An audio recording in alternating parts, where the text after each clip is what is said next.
Plastic వినియోగాన్ని నిషేధించాలని వందన youth voluntary organisation ఆధ్వర్యంలో కాకినాడ జిల్లా జగ్గంపేటలో కార్యక్రమం నిర్వహించారు. అయితే ఈ కార్యక్రమంలో ముఖ్య అతిథిగా ఐసీడీఎస్ సిడిపిఓ పూర్ణిమ పాల్గొన్నారు. ప్లాస్టిక్ వాడకం వల్ల క్యాన్సర్ బారిన పడే ప్రమాదం ఉందని పూర్ణిమ తెలిపారు. ఇక ప్లాస్టిక్ కవర్లకు బదులుగా పర్యావరణ రహిత బ్యాగులను వినియోగించాలని సూచించారు. ప్లాస్టిక్ వాడకం వల్ల భావితరాలకు ప్రమాదం పొంచి ఉందని అన్నారు. ప్లాస్టిక్ రహిత సమాజం కోసం ప్రతి ఒక్కరూ కూడా ప్రతిజ్ఞ చేయాలని కోరారు. బ్రతికితే 100 సంవత్సరాలు బ్రతికినంత జీవితం నేర్పిస్తున్నాం అంతే. కాబట్టి దానికి కారణం ఏంటంటే మారుతున్నటువంటి కాలాన్ని బట్టి, వాతావరణాన్ని బట్టి మనందరూ కూడా మారాలి.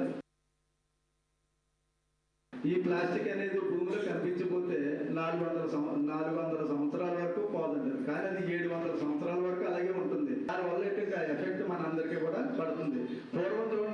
పూర్వం పెద్దలకే ఇప్పుడు మనకి ఎంత తేడా కనిపిస్తుంది. వాళ్ళు చక్కగా ఎంత దూరమైనా వయసుతో సంబంధం లేకుండా నడిచి వెళ్ళిపోయేవాళ్ళు. వాళ్ళు ఏంటంటే మట్టి పాత్రలు వాడేవారు ఎక్కువగా.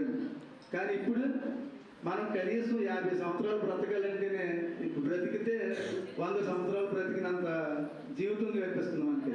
కాబట్టి దానికి కారణం ఏంటంటే మారుతున్నటువంటి కాలాన్ని బట్టి, వాతావరణాన్ని బట్టి మనందరూ కూడా మారాలి. ఈ ప్లాస్టిక్ అనేది భూమిలో